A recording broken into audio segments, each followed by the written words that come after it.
दोस्तों, हम हर हफ्ते बड़ी मेहनत से आपके लिए एक दिल दहला देने वाली एनिमेटेड हॉरर स्टोरी बनाते हैं।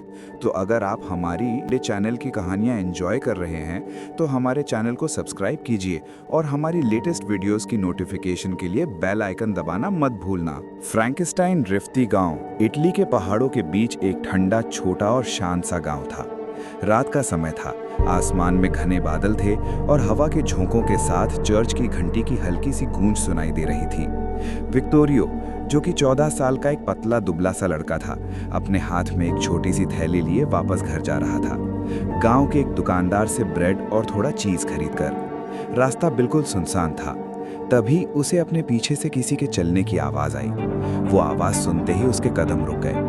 उसे महसूस हुआ कि जैसे कोई उसके पीछे खड़ा सांस ले रहा है, शायद कोई लंबा चौड़ा आदमी। विक्टोरियो ने पलट कर देखा, पर वहां कोई नहीं था। लेकिन फिर आसमान में एकदम से बिजली चमकी और उस बिजली में उस सुनसान रास्ते पर उसे एक आदमी खड़ा हुआ दिखा। अलग अलग सड़ते हुए शरीरों के टुकड़ों से बना, अलग अलग जगह से तारें निकली हुई और सड़ते हुए मांस की बदबू से भरा वो मॉन्स्टर वहीं खड़ा हंस रहा था। हाथ में एक जानवर का आधा सड़ चुका शरीर, जिसके पास से कॉपर के तार निकले हुए थे, अपने हाथ में लिए। ये देखकर विक्टोरियो का गला सूख गया। उसने कुछ नहीं सोचा, बस वहां से भाग गया। पर कुछ दूर जाते ही उसे महसूस हुआ कि जैसे वो मॉन्स्टर उसके पीछे भाग रहा है।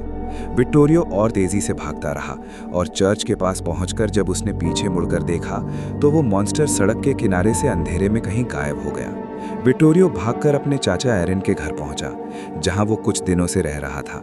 दरअसल 2 महीने पहले उसके माँ बाप की डेथ हो गई थी। उनकी मौत को लोग एक्सीडेंट कहकर टाल देते थे, पर विक्टोरियो जानता था कि उन्हें उसी मॉन्स्टर ने मारा था। उनके शरीर मिलने पर उनके साथ कॉपर के तार, एसिड के दाग और बिजली के जले निशान मिले थे। विक्टोरियो तब से चुप था। उसके चाचा, एक पुराने सर्जन, अक्सर कहते थे कि विक्टोरियो के माँ बाप कुछ ऐसे एक्सपेरिमेंट्स कर रहे थे जो दुनिया के नेचुरल लॉज के खिलाफ थे। विक्टोरियो उस मॉन्स्टर से बहुत घबराया हुआ रहता था। एक रात विक्टोरियो अपने कमरे में सो रहा था जब अचानक उसे बहुत ठंड लगने लगी। उसके कमरे में एक तेज हवा का झोंका आया। जब विक्टोरियो ने देखा तो उसकी खिड़की खुली हुई थी। पर यह अजीब था, क्योंकि वो रोज रात में खिड़की बंद करके सोता था। वो जैसे ही खिड़की को बंद करने उठा, उसे एक लंबे चौड़े आदमी की परछाई दिखी। बाहर अचानक से तेज बारिश शुरू हो गई और बिजली कड़कने लगी। उस कड़कती बिजली में वो भयानक मॉन्स्टर उसे फिर से दिखा। इस बार उसके हाथ में विक्टोरियो के माँ बाप के कटे हुए सर थे। ये देखते ही विक्टोरियो की चीख निकल गई और वो भागकर अपने अंकल एरन के पास गया। लेकिन जब वो कमरे में आए तो उन्हें कुछ नहीं दिखा। उसके चाचा ने उसका सर छुआ तो उन्हें एहसास हुआ कि विक्टोरियो को बहुत तेज बुखार आ गया था। अंकल एरन ने उसे दवाई खिलाकर सुला दिया। पर अगली सुबह जब विक्टोरियो की आंख खुली तो उसने देखा कि उसके कमरे के बाहर छोटे छोटे जानवरों की लाश पड़ी है, जिनके अलग अलग हिस्से एक दूसरे से जुड़े हुए हैं और सबके शरीर में इलेक्ट्रिसिटी शॉक्स के दाग हैं। कॉपर के पतले तार उनके इर्द गिर्द पड़े हैं, जैसे कोई उन्हें जोड़कर कुछ बना रहा हो। विक्टोरियो ने ये चीज़ अपने अंकल को दिखाने की कोशिश की, लेकिन वो लोग जब साथ गए तो उन्हें फिर से कुछ नहीं दिखा। गांव वालों में ये बात फैल गई थी कि विक्टोरियो पूरी तरह से पागल हो चुका है, क्योंकि विक्टोरियो जब भी घर पर अकेला होता तो उसके रोने और चिल्लाने की आवाज़ें आती रहती थीं। इतना ही नहीं, बल्कि विक्टोरियो लोगों से सिर्फ उसी मॉन्स्टर के बारे में बात करता रहता था। कई बार तो वो हाथ में मरे हुए जानवर लेता हुआ घूमता और अपनी जान के लिए मदद मांगता हुआ मिलता। दरअसल उन दिनों कई डॉक्टर्स और साइंटिस्ट्स ये मानते थे कि मरने के बाद इंसान की डेड बॉडी को वापस इलेक्ट्रिक शॉक्स देकर जिंदा किया जा सकता है, और इसी के चलते कई एक्सपेरिमेंट्स हुए।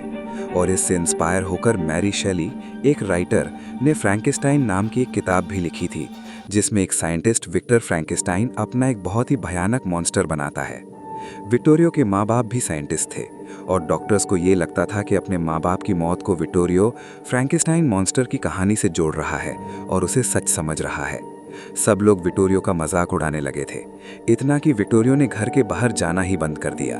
न स्कूल, न प्लेग्राउंड, न किसी और के घर, बस वो अपने अंकल के घर सबसे छुप कर रहने लगा था। पर अंकल एरन को उसकी बातों पर यकीन था। उन्होंने फाइनली एक रात उसे अपने पास बिठाकर सब सच बताया। उन्होंने बताया कि उसके माँ बाप सच में एक डेड बॉडी को जिंदा करने का ही एक्सपेरिमेंट कर रहे थे, जो गलत हो गया। जिस बॉडी पर वो एक्सपेरिमेंट कर रहे थे वो अलग अलग लोगों की बॉडी पार्ट से जोड़कर बनाई गई थी। उन्हीं में से जिस इंसान का सर वो यूज़ कर रहे थे उसकी बहुत भयानक मौत हुई थी। विटोरियो के माँ बाप के किसी एक्सपेरिमेंट में वो जलकर मर गया था, बस उसका चेहरा बच गया था। उसकी मौत के बाद से विटोरियो की माँ को उसकी आत्मा अपने पूरे घर में दिखने लगी थी और उस भयानक आत्मा ने उसी डेड बॉडी पर कब्जा कर लिया जो विटोरियो के माँ बाप ने अपने फाइनल एक्सपेरिमेंट के लिए बनाई थी। अपना बदला लेने के लिए उस आत्मा ने उस भयानक शरीर की मदद से विटोरियो के मॉम डैड को मार डाला। विटोरियो के अंकल उसे ये बता ही रहे थे कि तभी उनके घर के अंदर सारी लाइट्स अचानक से फ्लिकर करने लगी। घर के सारे खिड़की दरवाजों पर जोर जोर से ठक ठक होने लगी और देखते ही देखते वो अपने आप ही खुल पड़े। साथ ही सारी लाइट्स अचानक से बंद हो गईं। पूरे घर में अंधेरा हो गया था और बहुत तेज ठंडी हवा का झोंका उनके घर में घुस आया। साथ ही एक अजीब सी स्मेल भी घर में घुस आई, सड़ते हुए मांस की स्मेल। विटोरियो को बहुत ज्यादा डर लग रहा था। उसके अंकल एरन विटोरियो को दिलासा दे रहे थे, लेकिन अंदर ही अंदर उन्हें भी बहुत डर लग रहा था। उन्होंने किसी तरह अंधेरे में एक कैंडल ढूंढी, उसे जलाया, पर विटोरियो को उस कैंडल की रोशनी में कुछ बहुत ही दिल दहला देने वाला नजर आया। अंकल एरन के ठीक पीछे एक बड़ी सी परछाई थी, उस लंबे चौड़े भयानक मॉन्स्टर की। जैसे ही अंकल एरन पीछे मुड़े, उनकी कैंडल बुझ गई। उन्होंने फिर से वो कैंडल जलाई, पर इस बार उनके रोंगटे खड़े हो गए, क्योंकि अब उस रोशनी में पहली बार वो उस खौफनाक मॉन्स्टर को देख रहे थे। वो उनके सामने खड़ा था, वही आधा जला हुआ चेहरा, कॉपर के तारों से जुड़ा उसका शरीर और उसके हाथ से ऐसे टपक रहा था। उसकी आंखें बिल्कुल सफेद थीं, जैसे अंधेरे में बिजली चमक रही हो। अंकल एरन पीछे हटे, लेकिन उनका पैर किसी कॉपर वायर से उलझ गया। उस मॉन्स्टर ने अपने हाथों से अंकल एरन की गर्दन पकड़ ली और उन्हें हवा में उठा लिया। एरन के शरीर में जोरों के इलेक्ट्रिक शॉक्स दौड़ गए। अंकल एरन की उसी समय सांसें रुक गईं और कुछ ही लम्हों में उनका पूरा शरीर काला पड़ गया। अचानक उनकी चीखें सुनकर आस पड़ोसी वहां आ गए। जब वो अंदर गए तो उन्होंने देखा कि नन्हा सा विटोरियो अपने अंकल की बॉडी के बगल में बैठा रो रहा है। एरन के शरीर के इर्द गिर्द कॉपर के तार लपटे हुए हैं और उनके चेहरे पर वही जले हुए निशान हैं। कुछ लोगों ने उन्हें हिलाने की कोशिश की, पर उनका शरीर ठंडा पड़ा था, आंखें खुली और खून जम चुका था। वो इस दुनिया से जा चुके थे।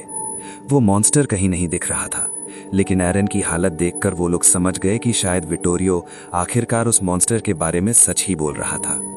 इस इंसिडेंट के बाद विटोरियो को रावती विलेज से बहुत दूर फ्रांस के एक बोर्डिंग स्कूल में भेज दिया गया, पर उसके जाने के बाद भी मौतों का सिलसिला रुका नहीं। कभी कोई जानवर जला हुआ मिलता तो कभी कोई इंसान, और हर जगह कॉपर के तार।